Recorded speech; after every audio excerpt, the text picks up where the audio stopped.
Here, it was just almost 5 years ago. It was right before COVID when I looked back through our messages. Yeah. Right before COVID, the coach was here. Who was here for the first time that coach came?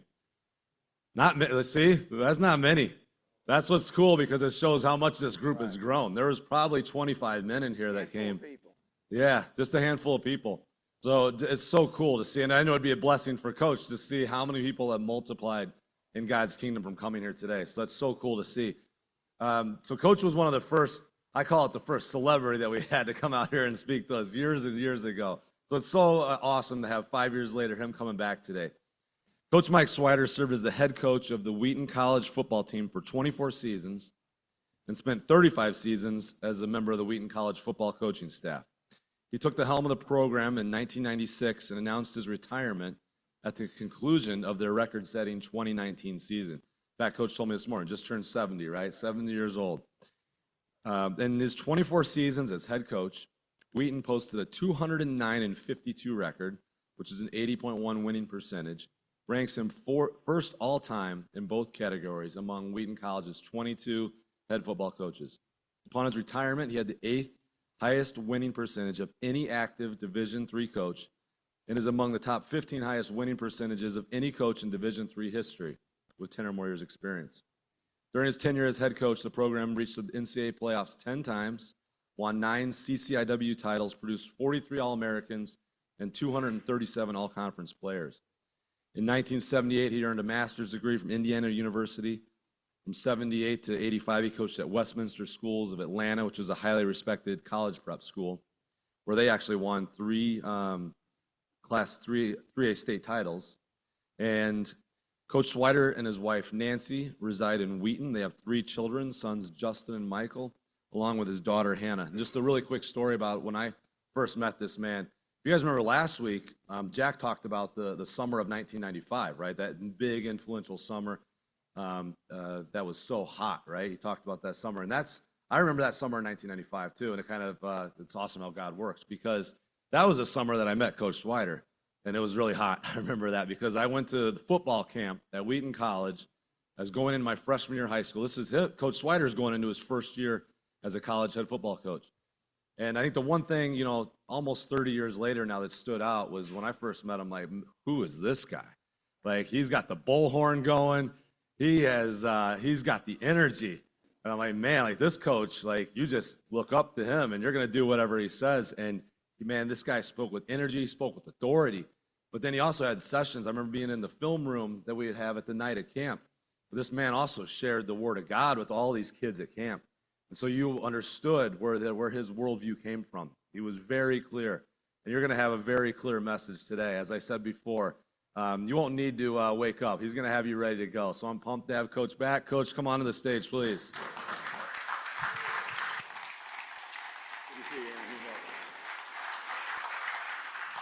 It's a good thing you had that step there. I just had my hip replaced 5 weeks ago. And to add to both my shoulders and a knee. So I've got 4 out of my 6 joints that are steel.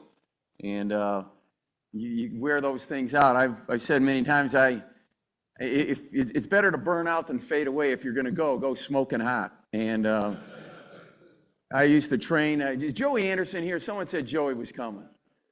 Joey, how are you, man? I recruited you. What year was that? 2008 to come to Wheaton. I haven't seen you in a long time, but I used to race a lot. You knew that. I used to race a lot in the triathlons, and I did a lot of those races that were a mile swim, 25-mile bike, 6.2-mile run. I probably did about 100 of those things. And but I also did those Ironman. The Ironman where you swim 2.4 miles in the ocean, and then you bike 112, and you follow it up with a marathon. And so I would do those things, but I never trained smart. I would race in a triathlon on Sunday, then I'd lift with my players on Monday. And never took a day off, just went, and about when I was 60, the wheels came off. And I had to have a knee done and 2 shoulders and a hip, but I'm back in the saddle. Coach said I looked a little lean. I've changed. I don't lift quite the heavy stuff, but it's still part of my life, let's just put it that way. And so it's great to be here. One last thing I told Aaron before I came up to speak, I said, I understand the responsibility you're giving me. One of the things I'm going to talk about here today is you fail when you forget who you are and you forget the responsibility that's been given you. That's when you fail. You fail when you forget. And I told Aaron, I understand the responsibility. Anytime I put somebody in front of my football team for all those years, the last thing I told him was, don't forget, man, don't forget the responsibility you have to address my football team. I was doing the Kansas City Chiefs football chapel a number of years ago. It was before Andy Reid got there and that crew. And I was doing it on a Saturday night. And these guys were playing the then Oakland Raiders in the first round playoff game on Sunday.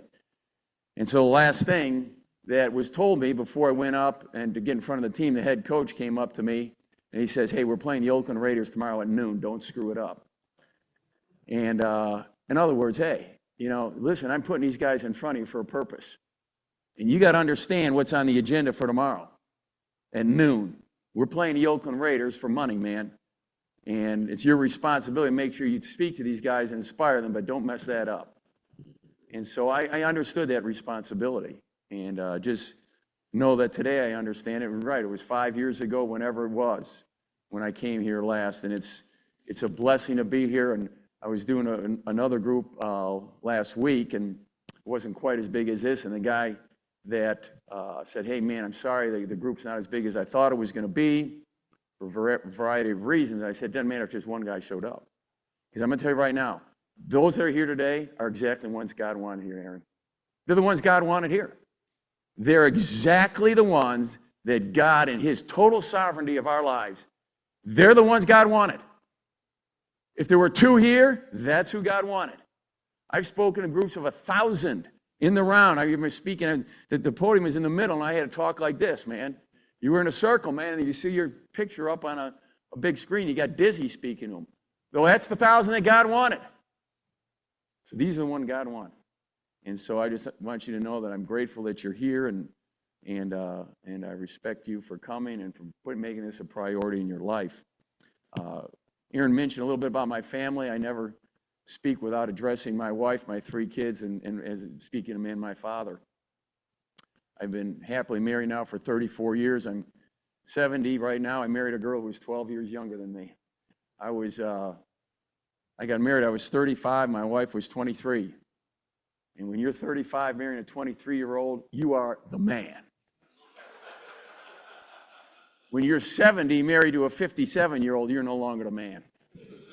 You're just hanging on, man. She's on a bike ride with me. I'm just hanging on now. Okay, and she's dragging me on. You're not even close to the man. And so anyhow, I've been blessed to be married to my wife, Nancy, and she works in the Wheaton Bible Church and Children's Ministry. She's the most humble human being I've ever met. And I could never have been and had the career I had without her, because she loved me more than, I've always said this, my wife loves me more than I love her. And I don't mean that because I'm not loving her with 100% of my capacity. I just don't have the capacity to love like she does. I'm loving her with 100% of what I got. That 100% ain't as good as her 100%. And God gave her to me, and I'm eternally grateful. And she's given me 3 great kids. I have a son, Justin, who's 33, a son, Mikey, who's 30, and daughter, Hannah, who's 24.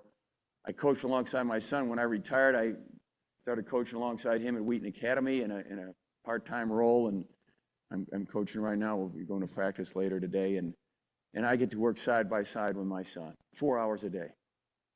I hang out with my 33-year-old son. I mean, it's like, you got to be kidding me. It's unbelievable how much fun that is. And my second son, who's got my name, Mike Jr., he's a defensive coordinator at Wheaton College. He sits in the same chair I did when I went there, just before I met you. He got the job as a defensive coordinator at 30, same as I got it. And he's making sure that Wheaton College doesn't forget its mission, at least its football program. And so he's there, and so I get to hang out with my son, talk football every day. Justin, and Mikey calls me. He called me last night. He woke me up. I had gone to bed because I got to get up early for this. He called me at 10 o'clock. And he goes, Dad, okay, I'm emailing you real quick. I'm emailing you 5 plays for our opponent this week. Tell me what you think. How do we respond to these guys? I go, Mikey, man, I'm in bed. He says, Dad, I need you. And so I got up, watched these videotapes, and we got on the phone, and I get to interact with my 2 sons like that. And then I have a daughter, Hannah, who married a Wheaton football player. And she's living just outside Pittsburgh. He's a pastor there, and she works with Children's Ministries. They've got a little boy named Forrest. You want to hear something crazy. Her husband's name is River. So they named her son Forrest. And his middle name is River, so it's Forest River. And so they're doing great. She sends me videos of Forest River out in the forest, crawling around. So he's big into hunting and fishing, and he's in his wheelhouse out there. So God's been good to me, and I am eternally grateful for my family. I speak to men, and I talk a little bit about my father because I stand in front of you as a product of my father. My dad was part of the greatest generation. Anybody know who the greatest generation were? They were the guys that grew up. They were youths during the Depression. I don't mean 2008. They would laugh at you if you called 2008 a depression. They would laugh at you. 1927 was different. It was really different.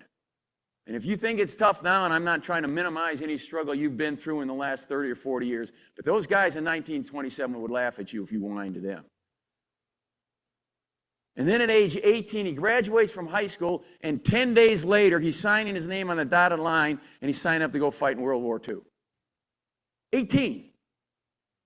The guy was 18 years. He had just turned 18, literally, in June. He graduated, and he turns 18, and he signs up, and 6 months later, he's got a gun in his hand overseas. He grew up having nothing, and he fought as if he'd been given everything. Different dudes, man. They're all dead or dying. My dad's gone. They're not around anymore. And it scares me because it's a part of our culture. These were men that were part of our culture that's evaporating. But that was my dad, man.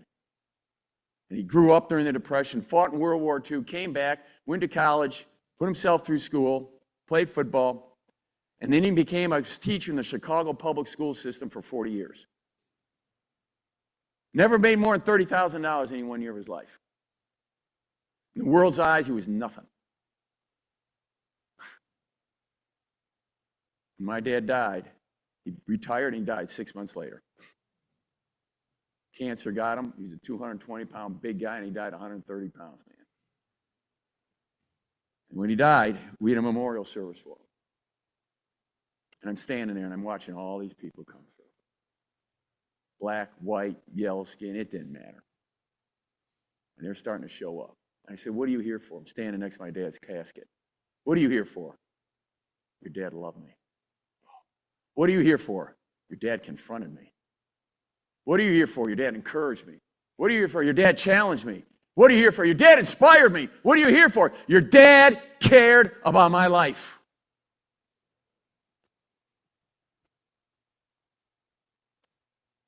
In the big picture of the world, he was nothing. To thousands of young guys, he was everything. He was a man who left a legacy, didn't he? He was a man of influence. Pretty amazing guy. I stand before you, a product of that man. Period. Done. Without him, I'm not who I am. He said 3 things to me every night before I went to bed at night. He reminded me that these 3 loves were non-negotiable. Some of you guys heard me speak before, have heard them. I never put my head on a pillow in my life growing up till I left the house where my dad didn't remind me that God loved me, that the maker of this universe who put the stars in the sky had a purpose for my life. I was not an accident. I was not an accident. God blew breath into my body for a purpose. And there's nothing I could do that could destroy that love that my Heavenly Father had for me. I couldn't screw up enough. He was going to love me. Number 2, Dad would say, I love you. And there's no way I'm going to quit loving you. You have no shot. I'm going to love you forever. And the 3rd thing he said is, I love your mother. Until the day he died, they slept in the same bed for 40 years. Every single day. I was 3 for 3, wasn't I? Most kids today, 0 for 3. Now, I'm not a rocket scientist, okay? But I'm going to tell you right now, I'm not going to get political up here, but that's the problem. You can say anything you want about the problem, but that kid who's 0 for 3 has no shot. He's got no shot. Unless what? Someone steps in his life. That's on you. Wherever God places you, step into someone's life. Step into their life and make a difference. Be a man of influence. I'd go to school every single day, and you know how it is when you're in high school. You take shots, you get a C on a test, you didn't like it, you're not playing enough on the team, you threw 3 interceptions, the girl you asked to the dance said no. And you come home and you're beat up, someone's teasing you, and you're emotionally beat up, and you're tired. And I walked into a house where I knew God loved me, Dad loved me, and Dad loved Mom. And man, I walked in that house, and it was like, they pumped air into me. And I'd go off the next day, and I'd take these shots, and I'd come back. And everything I believed and everything I thought was reestablished, reaffirmed. I didn't walk into a home that I didn't even know what was going on. My dad left a legacy. He's a man of influence. I'm going to talk to you about today. Leadership and legacy. You'll never leave a legacy unless you lead. I'm going to talk to you about the qualities of that. You know, 4.5 years ago, as Aaron mentioned, I retired, and I was 65. And, you know, I didn't realize the impact I'd had until I retired. Because some of the times, you know, you just wonder if anybody's even hearing you. You're doing this every day. You're going like this every single day. For 45, well, now 47 years I'm coaching. And when I retired, man, they had a retirement celebration for me, and it was unbelievable. It was so humbling. And guys coming up, and nobody talked about the wins and the losses. Nobody talked about the All-Americans and the guys that never played. You know what they talked about? What I left in their hearts. That's all I talked about. Thank you, Coach. You left this in my heart. No different than my dad. And I still get calls. I got a call yesterday from a guy in Little Rock, Arkansas. He's a firefighter there. He said, the older I get, the smarter you get, Coach. He calls me up. He says, Coach, this is Mike. I'm not going to tell you his last name. But he said, Mike. It wasn't my son either. And it's Mike. I said, Mike, how are you? He says, man, the older I get, the smarter you get. You're a pretty smart guy, man. Left something in them. And they might not even understand it right now. It doesn't matter. Speak truth to them. Someday they'll figure it out. But you better have the guts and the courage to speak truth. One of the things I'm going to talk about being a man of influence. You don't speak truth, you're afraid of the truth, you'll never influence anybody. You'll be part of the whole world as pieces of milquetoast that just morph to whatever environment God puts them. And I didn't realize that. And so I've said to this many, many times that as fathers, if you leave your kids money, all they're going to do is spend it. I just was working. I just finally took my little 401k retirement. I got together with a financial planner, and first question they asked me, he said, how much you want to leave your kids? I said, how much you want to have left in this when you go? I said, 0. I said, 0. You got that? We're spinning it down, 0. They can have the house. My dad left me 0. No, he didn't leave me 0. He left me this.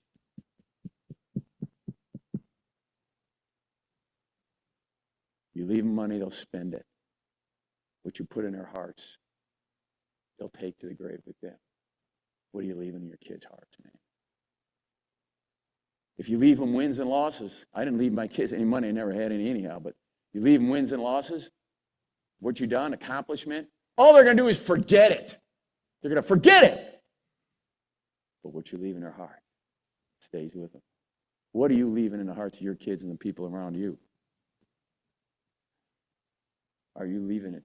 Fame, recognition, money, whatever it is? It's not going to last. What are they going to say about you when they put you in the ground, man? What are they going to say? All the great things you did? Or how many lives you changed? How many people you inspired? What's going to be your legacy? Did you lead and inspire people? Or did you follow and do nothing? That's what God's going to ask. How many people do you touch for me for the kingdom? I'm not going to care about anything else. It's all going to go into the ground of dirt. The only way we change this world, man, is to change people's hearts and change their lives. And so I've said this many times, you don't rise to the occasion. All the time you're in the sports world, we all talk about, well, that team, they rose to the occasion. They rose to the occasion. That last play, you see, they rose to the occasion. No, you default to your level of preparation. You don't rise to the occasion. You default to your preparation. Because in those times, those crucibles, nobody's thinking. They're just reacting. And they're reacting based on habit. We're talking about habits. Well, I'm going to tell you right now, you're going to default to your preparation when it comes to leadership and influence and legacy. What are you doing in your life right now on a regular basis? What kind of qualities are you trying to establish so that you're someone who leaves a legacy? Because I'm going to share with you 7 things if I got time. If I don't, we'll quit at 3, whatever it is. I could speak on each one of these for 2 hours. But if these things aren't part of your life, you'll never leave a legacy. You got no shot. You got no shot to leave a legacy. And so I want to share those things with you, and hopefully one of them will penetrate your heart, and I'm going to go through them quickly. I'll look at my phone here. I try to get out of here as fast as I can. Like I said, I just wish that I had more time. Number 1, people who leave a legacy understand this concept. You only have 2 days in life guaranteed. This day, today, and that day when you see God. That's all you got. Anybody got more in those days guaranteed? Nope. But we live like we got all kinds of days guaranteed, don't we? Mike Leach, football coach. He's coaching football at Mississippi State a few years ago. He's on the field coaching, getting after it, like we did on the field there. Getting after it. Man, energy, enthusiasm. Hour and a half after practice, he's dead. Massive heart attack. He thought he had a lot of years left, didn't he? Tomorrow's not guaranteed. Let's not fool ourselves. You got 2 days. You got this day, and the only other guarantee you got is that day that you see God on the brink of eternity. And you're going to be accountable for your life. If you live today in light of that day, you live differently. Would you worry about what people think of you? You gotta be kidding me. I speak to groups, I speak to thousands of groups. I'll say it to this group right here. I don't really care what you think of me. I'm really honest here. I love all of you guys, and I hope you like me, okay? But I don't say anything today so that you're like me. I'm not doing it. If I was a politician, I don't know, man. These people, they say one thing, the Teamsters Union, something else, the Veterans of Foreign War, and you don't even know who they are. Because all they do is want votes. I don't care what you think. I could see God tomorrow. I care what he thinks. If you really believe that in your heart, you'd be bold, you'd be courageous, and you'd leave influence wherever you walked. Because they would see you as consistent, not some piece of milquetoast who morphs his life to the environment and who's nothing. All he is this piece of milquetoast. He just changes no matter who he's around. That guy influences nobody. The guy influences people. He's the same dude. I'm the same dude as I was in 1995. Am I not? Totally. I ain't changing. I ain't changing for nobody. I don't cut my hair for anybody either. Same length as it was 1995, and it ain't gray either yet, huh? I told my wife when I got married, I said, a little sidetrack here. I said, listen, I ain't ever going to do drugs. I ain't going to chase women. I'm not going to become an alcoholic. I'm not going to do anything, but I got 3 things I ain't changing. You're going to have to deal with these 3 things. I'm going to cut my hair once a year, okay? I'm going to shave once a week, and I'm going to bathe once a day. Don't ask for more. And she says, I'll take it. But you can't be someone who's just going to, his life is dictated by the surroundings. Your life should be dictated by the principles in Scripture and the truth. There's only one truth, man. That's what dictates your life. And you'll leave legacy. This day and that day. It's all you got. Don't ever forget it, and don't think you got more. Number 2, don't forget who you are. We talked about this already, and the responsibility you have in the position God's given you. I say to our football guys all the time, freshmen would come in. A freshman would make a mistake. The guy's an idiot, all right? He's a freshman. He's the village idiot. A senior makes the same mistake, it kills us. The senior captain makes that mistake. Holy smoke. The senior captain, starting quarterback, makes a mistake. We're finished. So as guys would go up in higher classes, I say, you're not a freshman, you're a sophomore. You're not a sophomore, you're a junior. You're not a junior, you're a senior. You're a starter, you're the quarterback, whatever, you're the captain. You fail in life when you forget who you are. And you forget the responsibility. That's when you screw up. Those same guys, they're graduating from Wheaton College football. They're in their exit meeting. They say, you make a mistake and you're a 24-year-old single guy, you hurt yourself. Make the same mistake when you're married, you lose your wife. Make the same mistake when you're married with kids, you lose your kids. Same mistake you made when you're 24 and single. Same mistake. You screw up your life a little bit. You get married, you lose your wife. You forgot you're married. You forgot. You're married. Put her picture on the nightstand when you leave the house. You go to some hotel and sleep overnight because you're on a business trip. Don't forget. Call your kids and listen to their voice. Call them up when you're gone for a week. Call them up and talk to your kids. Ask them what they're doing with their life. And then you hang the phone up and go, I'm their father. Don't forget who you are. You fail when you forget. I'll never forget my son, Michael. Justin, I'll talk to my oldest. He's going into his kindergarten. First day of school. You know how your wives are. Dressed him up, got his shorts on, his tennis shoes, his lunch bucket, holding a sign, first day of school, takes a picture of him. At least that's what they did in 1996, okay? All right? And she'd take a picture of him. He's holding a sign, first day of school, and he's all decked out. Got his little lunch pail with him. And after about 5 minutes, I said, you done? He said, I got something I got to say to him. I said, just tell me when you're done. He said, I'm done. I looked at Justin and I said, your dad's a head football coach at Wheaton College. Don't screw it up. Now go to school. I've had people say, man, coach, that's pretty rough. The kid's 5 years old. You know what my response was? He's my son, he ain't yours. You tell your kid anything you want to tell him. Tell him anything you want. But I'm a head football coach at Wheaton College with a sign that says, for Christ and his kingdom. I'm not the head coach at Wheaton North, with all due respect. Or Wheaton North Central, or Notre Dame, or Northern Illinois, or whatever. I was a head football coach at Wheaton College. And you're my son, and everybody's going to know it. Don't forget it. There's other reasons. Men here, you claim Christ. I don't know how many in here do, but I'm sure a lot do. You claim Christ. Don't forget it. You're married. Don't forget it. That same son went to Wheaton College. He's 18. I gave him the same speech. Your dad's a head coach there. He's going to play for me. Think you could ever be late for a class? What do you think? Think you could ever come back with a C on a test? Not come into camp the best fit guy and win every wind sprint? If that was too much, don't come.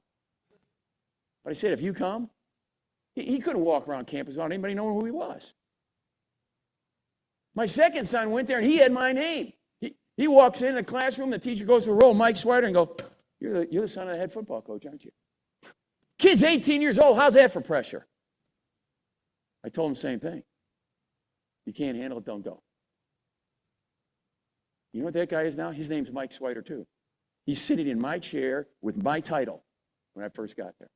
With my name, and he's got my phone extension.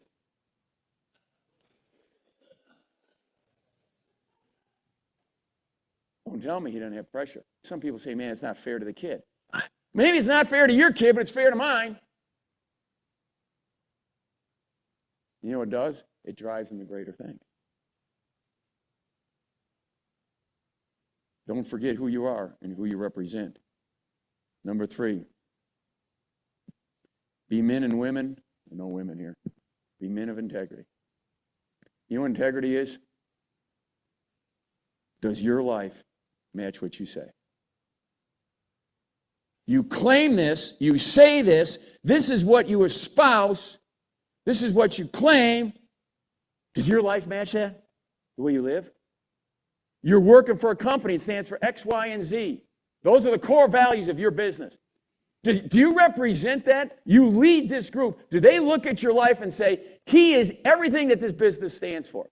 I don't even have to read their core values. I watch him live, and I see his core values. I see them. I don't read them, I see them. I know his core values by the way he lives. I can tell you what he thinks about Jesus. I can tell you what he thinks about these things. How do you know? I just watch him. That's integrity. Does your life inspire? Not your words, your life. And it will if it matches your words. It will. But if it doesn't match them, you have no shot. They'll follow you because they have to, not because they want to. They'll follow you because of your title. It's not leadership. They'll follow you because you're dad. No. They're not following you. They're following you because of who you are. That's leadership. And that takes integrity. Dwight Eisenhower said, and I think Dwight Eisenhower was the greatest leader of all time. You can get in a debate with me, but you're going to lose that debate, I promise you. You're going to lose. You're going to come out second in a two-man race. He was a graduate of West Point. He became a 5-star general, the highest ranking guy in the United States Army. And then he became president of the United States. Probably knew something about leadership, didn't he? That's what he said. Integrity is the greatest quality of any leader. I've said this before. Great leaders, people who leave an impact, regularly audit the state of their soul. You guys in the business world, there's audits, right? Money in, money out. They take a couple of them every year, don't we? They said, here's all the money coming in. And they go into the books and say, here's all the money we spent. It adds up. You don't do it regularly, you're going to get yourself in trouble, are you not? Regularly audit the state of your soul. Here's what I'm saying. Here's what I say I believe. Here's who I'm attaching myself to. Here's how I'm living. Does it match? Do that a couple times a year. And you'll be a man of integrity. Audit your soul and the state of your soul. They're not going to follow you. Like I said, you're going to say, well, you're a good motivational speaker. You inspire me with your words. But as you saw in that practice field in 1995, I could say all I want in all those nightly meetings. But on that practice field, you saw me living it. You got no shot, guys. I'm not saying you got to be perfect. Trust me, I'm a fallen guy. I'm going to heaven not because of anything I've done. I'm going to heaven because Jesus died on that cross and he shed his blood rather than my blood that needed to be shed so I could get to heaven. Because if he didn't die for me, I was not going to get to heaven because the punishment was eternal damnation. But he shed his blood rather than me shedding my blood. So I'm not saying I'm great. Go to heaven by the grace of God. But when it comes down to our earthly life here, if you're going to be followed, it better be because you're a man of integrity. Number 4, people matter. Don't treat them like things. They matter. And we got a culture that treats people like things. They're not things. They all got red blood, don't they? They got feelings. They got emotions. They hurt. They're happy. They're sad. Don't treat them like a thing. I've said this many, many times, that rules or demands without a relationship equals rebellion. Rules or demands with a relationship equals response. If you take the time to develop a relationship with the people you're around you, your wife, your kids, your coworkers, whatever it is, and then you place demands on them, they're going to respond. But if you have no relationship, it's going to be this. People don't rebel. Kids don't rebel against parents. They rebel against a lack of relationship with that parent.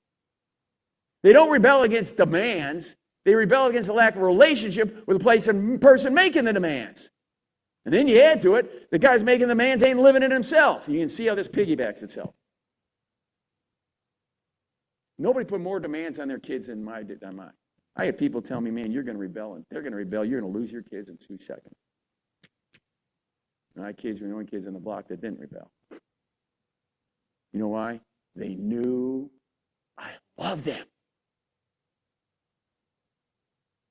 Beyond a shadow of a doubt, they knew I loved them. Before I discipline my kids, I say to them this: at 5 years, 6 years old, I spanked them. Okay, maybe that's not the way to do it nowadays. Whatever, you do what you need to do. Okay? But when they were a certain age, I had a former player call me up. And he's a player didn't have a father. And he called me up. He says, okay. I said, he was a coach. He calls me up. I say, okay, coach question or dad question? He says, this is a dad question. He says, when did you stop spanking your kids? I said, when it stopped hurting. When it didn't hurt anymore. I had a son, Mikey. He was a wrestling state champ, Greco-Roman, freestyle, second in the U.S. Nationals. And I'd spank him. I know one day, I don't know how old he was, we'd go to spank him. He said, here you go, Dad, give me your best shot. I said, I better quit spanking you now. Got to be something else.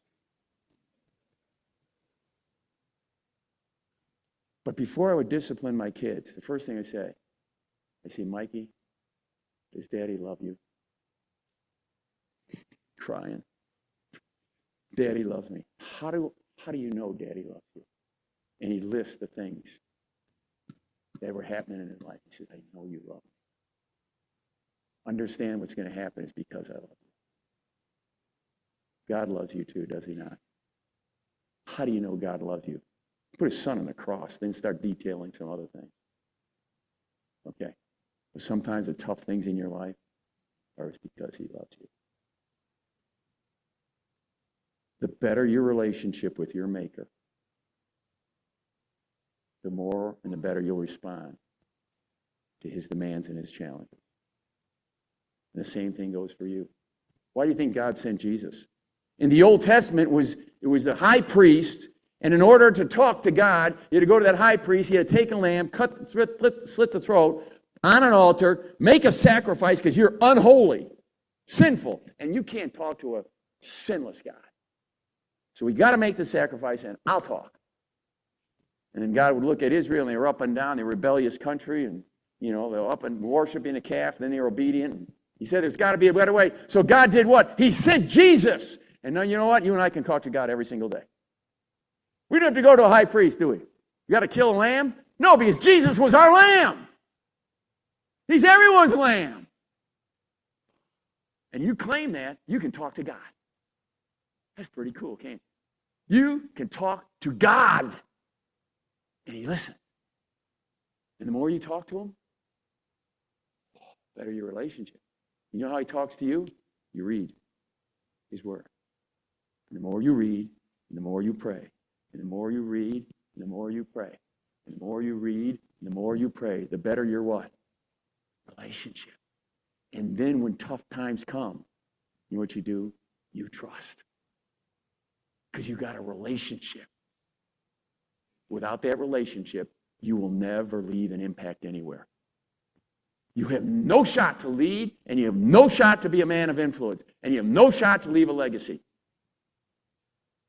Time spent developing a relationship is never, I got 3 minutes. I'm on number 3. It's never, ever wasted time. It's not. Take the time to develop a relationship.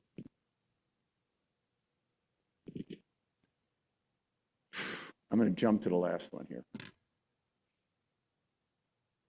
The other two are good. Oh, my gosh. I'll jump to the last one. I'll be back someday. Be morally courageous. Courage, physical courage and moral courage. Physical courage is not the absence of fear. It's those who experience fear and act anyhow. I had a player who was in the 82nd Airborne. He said, Coach, he said, if I first jumped, 10 of us were standing around a hole in the bottom of the plane. 8 of us jumped, 2 of us didn't. They asked the 2 why they didn't jump. They said they were afraid. They said, well, what about those 8? He says, well, they're not afraid. Oh, yeah, we were afraid. We jumped anyhow. Fear can't drive you, man. Can't drive you. Same thing with moral courage. It's called peer pressure for the middle schoolers. We think it's only middle schoolers. Baloney, man. 7-year-olds are experiencing peer pressure. That, like I said, all your politics, they're all peer pressure. None of them's acting on conviction. Are you going to fear man or are you going to fear God? Who are you going to fear? The only fear you should ever have is the fear of God. And we don't fear God. We fear everybody else. And then you know what? Then we become nothing. If you feared God only, you'd act one way every single day of your life. Because that's the truth, is it not? The truth isn't when some yo-yo always talks about walking the street. He's not the truth. How do you know the truth? You're sinful. You got no clue what the truth is. Open the good book. That's the truth.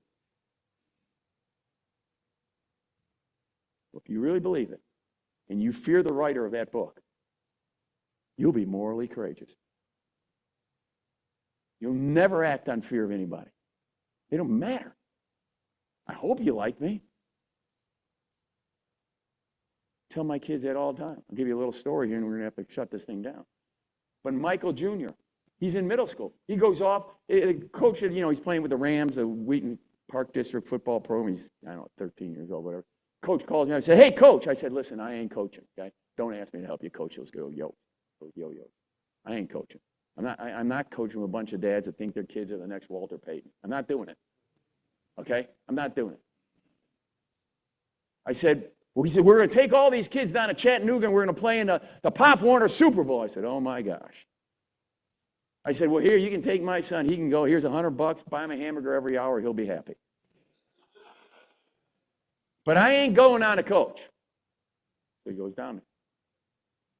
Sunday night, he calls me up. He goes, Dad, we won. We won. I said, pretty cool, man. He said, how'd you do? He says, I did good. He says, I hurt 3 guys. I made them cry. Okay, buddy. I mean, you can see why he grew up to be a wrestler and now does some MMA stuff. I mean, a whole bit. He's my oldest son. He's a little different. My oldest son, they'd both be in youth wrestling. I'd be on a recruiting trip. I'd call Justin up. Hey, how'd you do? And he'd go through detail everything about his match. I won this, and then I did that, and it was 4-3, and I took him down, and then he reversed me, and he was really calculated. And I go, Mikey, how'd you do? And he says, 3 guys cried, Dad. That's all that matters. Okay, God made them all both. He made them both for a reason. So anyhow, I called Mike. He said, well, what'd you do afterwards? How'd you go celebrate? He says, well, Coach asked us all. We're all in these 2 minibuses. And all of a sudden, the guy started going, Hooters, Hooters, Hooters. I said, what'd you say?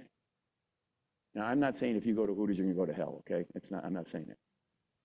I said, well, what'd you say, Mikey? He said, I'm not going to Hooters. Peer pressure raining down on his kids 600 miles from home with no support. And I was going, yes, I'm not going to Hooters.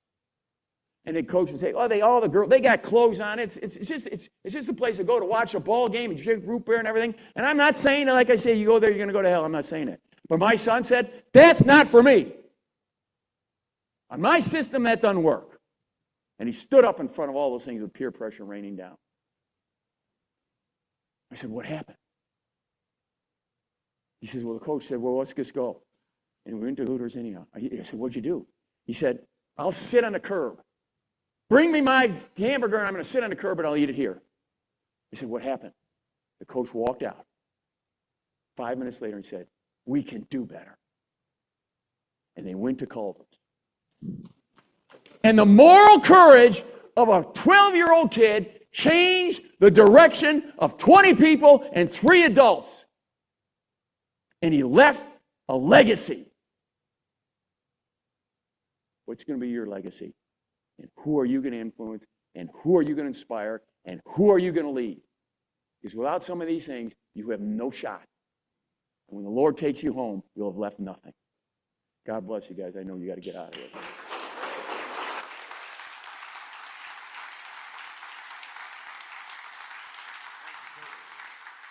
I got to be a little slow here. Oh, you're good. Thank you, Coach. As good as advertised, right, men? Fantastic. Yeah, I appreciate it. Just really quick, because we're going to wrap up. We got 2 minutes here to get through our prayer requests. But, the one thing that Coach talked about at the very beginning, and this is a theme that you see from so many guys that come up on this stage, and I would encourage you all to do this. is what are your core values and what are your non-negotiables? And if you can get down and answer those questions, I would say we did this last year, right? We had a class after our session where we sat down as men to write down pen to paper our core values. What are your core values as a person, and what are your core values as a family? You define them, and you define your non-negotiables, life's going to be a lot easier. You're going to always be able to point to it. Your kids will be able to point to it, right? So I would encourage you to do those two things. Put pen to paper. If you want to, just some examples, some of the guys could share some of the things that we did last year in our class on core values. All right, prayer requests. I have two prayer requests I'll start with that came into me. One for Tim George. He might be listening online right now. Speaking of new hip, new knee, Tim got a new hip yesterday, so we're going to pray for him in his recovery. And then also a prayer request came in for one of the men in our group. His girlfriend, Rebecca, a single mother of two, was laid off after 17 years yesterday, so we're going to pray for Rebecca as well. Any other prayer requests? Oh, yeah, Robert. Yeah, let's finish. Thank you for reminding me of that. Lord, we'll pray for Robert as we break out right now as he's finishing the final 5 miles on his 75-mile ruck to bring awareness for the CPD. Yeah, Gary.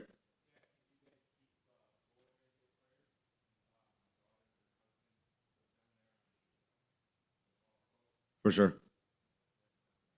Absolutely. Yep. Oh, up top, sorry. Yeah.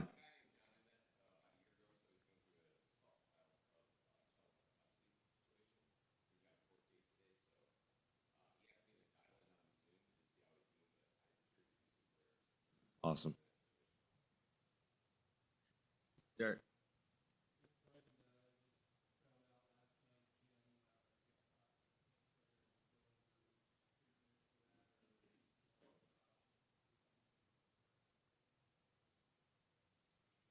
Yeah, Bob. Yeah, for sure. Good one. Yeah, Marty.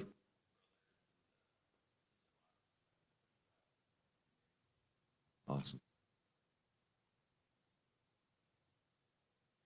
All right, I'm going to close this in prayer. As always, afterwards, Brett stays up front. We call it the second cup of coffee. If you want to stay, debrief, talk about what you heard today, there's going to be men staying here afterwards.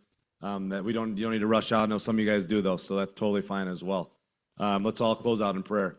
Heavenly Father, thank you for this time together. As Coach said today, you had a purpose and a plan for every single person being in this room. So whatever that was, Lord, just please make it very evident in our hearts, Lord, that we would change here and to go out and live differently because of the words that you use through Coach. We thank you for that, Lord. We just lift up all these prayer requests today, from sickness to recovery to Robert finishing his final journey, raising awareness in the city, Lord, to job loss, to the high school kids, to all the things, Lord, and even the ones that we didn't mention, but that are on our hearts, Lord, that you would just bring healing where healing is needed, bring hope where hope is needed, and that your sovereign will would be done in all these situations, Lord. So pray for all these men as we go about the rest of our week, Lord. Bless our families and bless our community, Lord. In Jesus' name, amen. All right, guys, join us next week, week 5.